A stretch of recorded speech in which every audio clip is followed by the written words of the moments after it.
All right, welcome to an episode of Real Estate vs. Technology. I'm your host, Norman Kinsey. Super excited for today's episode as we're going to be going deeper with an individual in San Jose, California on how she has grown her YouTube channel, and she's done a phenomenal job with that. So if you're someone looking to grow your business on YouTube, this is something that definitely you're going to want to tune in and take notes for. Let's go ahead and get our co-host, Mr. Dan Gandy, in the show. What's up, Dan? How are you? Good. Doing well. It's Friday and it is not raining in Oregon, so I am happy. Oh my God. From rain to snow, man, it's been quite interesting. I feel like across the gamut. Yeah, no, it's glad to be here. Glad to talk to this guest. I'm super pumped. So yeah, she's absolutely crushing it. So let's kick things off and we'll bring her here in a second. Welcome to a new episode of Real Estate vs. Technology, your number one resource to get the inside scoop from top performing real estate professionals. How are they growing their business utilizing technology in today's market? Hear also from top performing coaches that can help and serve you in your real estate business, and also technology providers. Let's go deeper with these technology providers to ask them how they got where they're at today and how maybe their services could better serve your real estate business. A big shout out to Liftoff Agent for sponsoring our podcast. Go ahead and go to liftoffagent.com to learn about their marketing and positioning services to help scale your real estate business. If you haven't already done so, like the episode, subscribe. We want you to comment on YouTube what you learned from the episode and give us a review if you're going to be listening and streaming this podcast. Thank you so much. We appreciate you and enjoy this week's podcast of Real Estate vs. Technology.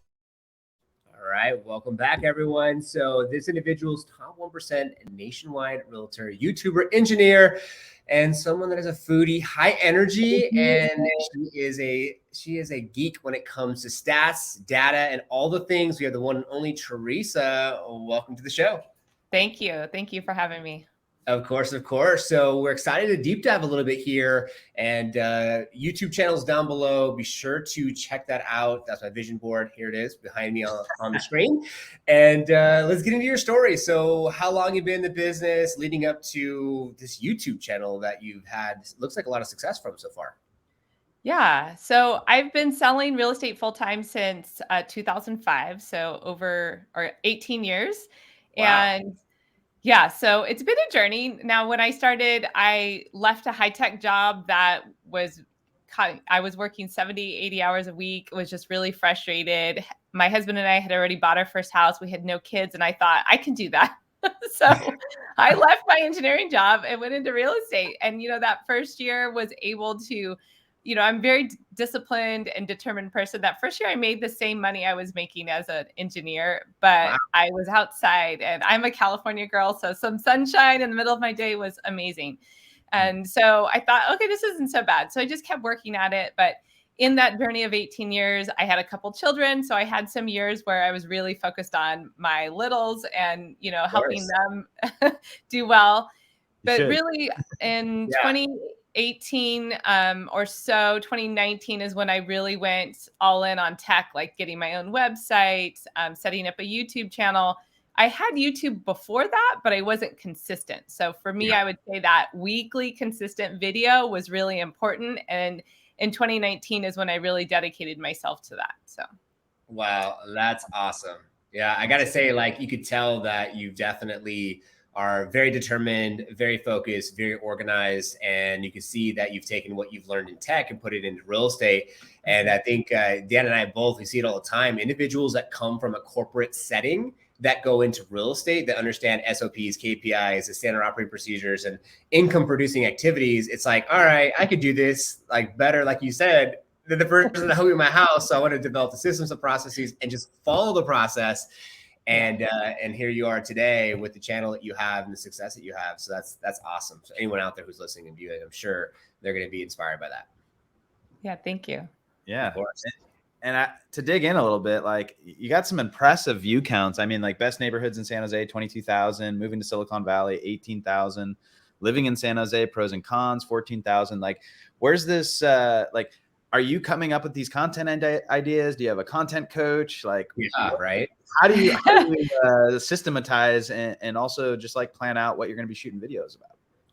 Yeah, so I do I use keywords everywhere as a tool to research keywords, and I'm really just looking at what are people asking about local terms and local topics.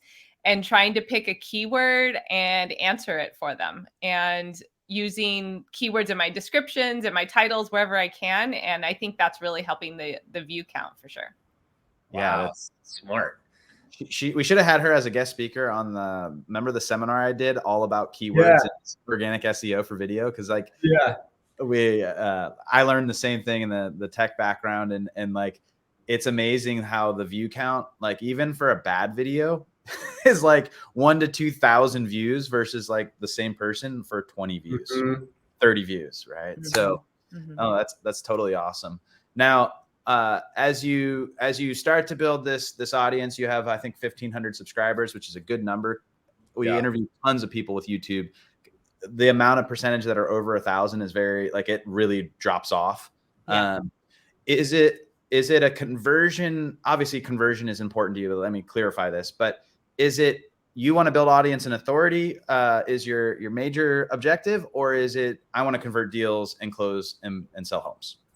Yeah, well, I'd say ultimately it's to close deals and sell homes, but I think it started out with just educating. You know, I wanted to make sure I was getting critical information out to people. And I thought, hey, if I can help others who aren't working with me yet, that's great. One thing I'm doing right now is trying to be better with my call to action to convert more of those, the viewers that I have. But last year I closed 8 transactions that were 100% YouTube, generated. So it's definitely bringing me business, but I know that I can get better at that. So that's huge. That's the huge. answer is yes, right there on the screen. Answer is yes. I mean, obviously, I asked that question because I always know that you own a business, like, and that's the end goal, right? We see a lot of agents like, hey, like, it's not for transactions, for agent attraction, or it's for me to sell courses or coaching, right? And like sometimes you really don't, like, they're shooting the same type of content, right? And they're building authority, but ultimately it's like, I want to sell coaching. That's all I care about. So I really like the agents that are actually utilizing it to convert to transactions, because you're not like baiting switching. And I think there's a lot of that when in the real estate space when it comes to YouTube. I've started to just in my recent videos say, I love working with my viewers, because I think a lot of people, don't maybe think about, hey, I can work with you. I've had a couple people come up to me and say, I see your videos, but they're working with a different agent. And I'm like, oh, I got to improve my call to action. Right. Yes. So that's definitely something that's going to be changing. And I've just recently started trying to get people to even just reach out and text me, or, ask some questions, start searching on my website, things like that. So yeah. And I love the fact, like, if viewers and listeners, go to the YouTube channel, watch a video. At the bottom, I love your description. It's very descriptive. I can see that you're taking advantage of search engine optimization and keywords. And I love some of the downloadable action items, the buyer guide, the seller guides that they could download. How did you come up with, like, thinking about the description, of like writing that up, and then like those different call to actions and keywords? Did you just do a bunch of research, look at other people, other YouTubers? Like, how did it evolve? Yeah, well, it definitely evolved. So in the very beginning, it wasn't, it like I said, I'm improving that, right? I thought, hey, if I'm getting viewers, how do I get business out of it? I've got to have some sort of call to action for people to either, provide information to me that I can follow up with, or to reach out to me directly. So most of my viewers last year actually ended up emailing me directly, either through my website or just straight email, and reaching out. So I'm trying to get better at kind of catching people in the research phase and having a consultation with them or something to really guide them all the way through the process. So really, to answer your question, the description is about keywords. As I got more and more keyword focused, I just thought, how many keywords can I fit in and make a 2-3 sentence description that makes sense but still fits a lot of keywords in it. That was my goal. And then, I don't know where people are going to find me, what video they're going to find. So I feel like there's got to be call to actions on all of those descriptions. Sometimes there's something specific in a video I mention. I want to make sure I provide that resource, but always, if they find me on a, not a how to buy video, but a neighborhood video, that they might still be thinking about how to buy, right? They need some resources on that. Wow. Yeah, the coolest thing about YouTube, and it's like BombBomb's been around and all these other different video platforms, but I think the coolest thing about YouTube is when you get a buyer inbound buyer lead that is like maybe warm or nurture, and then you're able to provide them these what I call what's the best word to describe this? Follow-up resources that aren't asking them for you to be their agent. You're like, hey, like, oh, it looks like you're searching for a home in San Jose. Like, let me drop you a few videos. And then they watch the videos and like, wow, this person's super knowledgeable. Like they know what's going on. This is helping me. And that conversion from the what I call like they're like little rabbit holes. You're putting all this little content out there, but they're falling into them. And the goal and question to this exact rant I'm trying to say is that, are you starting to utilize the videos in your nurture process, in your drip campaigns, and being able to build that authority quicker? I am absolutely. And I'm even, when I have a presentation, I'm sending them if somebody books an appointment with me, I'm sending them videos ahead of time to cover common questions and topics so that when we meet, we're getting into the nitty gritty and not going over the basics every time. So absolutely, I think video is a time saver and I should use it that way. Right. Yeah. That's huge. That's huge. Yeah, I love that. Yeah, no, right before this call, me and Norm were going to meet like 5 or 10 minutes before. And this lady calls me and she's like, yeah, I'm relocating down here she's a traveling nurse. And then she's like, I'm relocating to the hospital. I need to be within 30 minutes of the hospital. And she's like, I want to live in this area. And it was just happened to be where I'm living. And I'm like, oh, after this call, I have a podcast and then I'm going to send you a video about the best neighborhoods in Thurston. I've done it, break down everything. I was like, the hills, the flats, everything. She's like, oh my God, you have that? And I was like, yeah. And so it's amazing being able to repurpose these videos, even for like appointment follow-up. So it's great. Yeah, for sure. I love that. I think the big thing is for the viewers and listeners out there is like, and I like to think about like, how do you leverage your past efforts for your future successes? And then a good book really reminds you of the 7 triggers to yes, which says if like you do something for someone else, someone will be more inclined to give you a referral or use your services. Another good book would be The Go-Giver. The Go-Giver also talks about that as well, which is awesome. And I think that agents out there could be so much more efficient with their time where like, yeah, like Dan said, like I had this call and then here's this video and I send it over and you're like, boom. And then it's like saves you that 15 minutes, 10 minutes, whatever the length of the video was. And then they can just go ahead and you can follow back up. What do you think about the video? If anything pique your interest. And it's cool too, because I want to say, Theresa, like I look at your stuff and it's like, you have great thumbnails. The substance is amazing. The edits don't have to be crazy. So if anyone's out there thinking that they have to have some, fancy editing, you don't really have to do that. I know Dan, just on your side too, it's just like point, shoot, film.